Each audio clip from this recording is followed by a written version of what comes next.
श्री कृष्णा, राधे राधे। मैं शोभना वैष्णव आपके अपने YouTube चैनल में आप सभी का स्वागत करती हूँ। आज मैं आपको सोमवती अमावस्या व्रत की विधि, कथा और उसका महत्व बताने जा रही हूँ। कृपया कर ध्यानपूर्वक सुने। इसके नाम से ही पता चलता रहा है कि जो अमावस्या सोमवार के दिन आती है वो सोमवती अमावस्या कहलाती है। यह अनोखी तिथि साल में एक बार ही आती है। सोमवार का दिन भगवान शिव का माना जाता है। इस दिन की अमावस्या का विशेष महत्व है। विवाहित स्त्री अपने पति की लंबी आयु के लिए इस व्रत को रखती हैं, पूरी श्रद्धा से रखती हैं। पितृदोष व काल सर्प योग वालों के लिए इस पूजा का विशेष महत्व है। सोमवती अमावस्या जून जुलाई के महीने में आती है। इस बार ये 20 फरवरी को पड़ेगी। इस दिन उपवास रखा जाता है। पीपल के पेड़ की पूजा की जाती है। सोमवती अमावस्या का महत्व। पीपल के पेड़ की परिक्रमा करने से जीवन में सुख व शांति आती है, पति की दीर्घायु होती है। इस दिन सुबह से ही मौन रहा जाता है व स्नान व दान का विशेष महत्व है।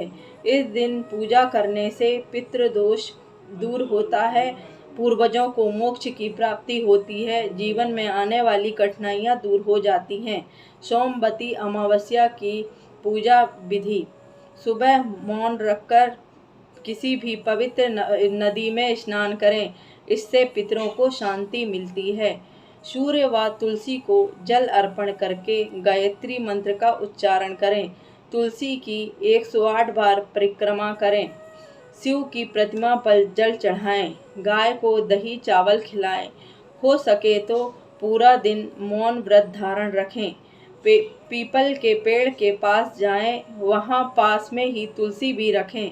उस पर दूध, दही, रौली, चंदन, अक्षत, फूल, माला, हल्दी, काला तिल चढ़ाएं।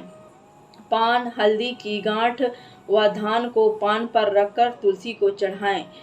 पीपल के पेड़ के चारों ओर 108 बार धागा लपेटते हुए परिक्रमा करें। इस दिन कुछ सामान के साथ भी परिक्रमा की जाती है, जैसे बिंदी, टॉफी, चूड़ी, मेहंदी, बिस्किट आदि। आप कुछ भी सामान 108 लेकर 108 बार पीपल की परिक्रमा करें। फिर उस सामान को विवाहिता कन्याओं को बांट दें। घर में रुद्राभिषेक करवाएं। पूरी, खीर, आलू की सब्जी बनाकर पहले पितरों को अर्पण करें, फिर खुद ग्रहण करें। कपड़े, अन्न, मिठाई का दान करें। सोमवती अमावस्या की व्रत कथा। सोमवती अमावस्या से जुड़ी एक पौराणिक कथा जो मैं आपको सुनाने जा रही हूँ। एक ब्राह्मण का भरा पूरा परिवार था। उसकी एक बेटी थी जिसकी शादी को लेकर वह बहुत चिंतित रहता था।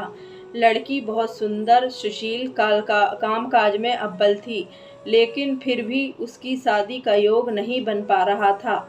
एक बार उस ब्राह्मण के घर एक साधु महाराज आए। वे उस लड़की की सेवा से बहुत प्रसन्न हुए और उसे दीर्घायु का आशीर्वाद दिया।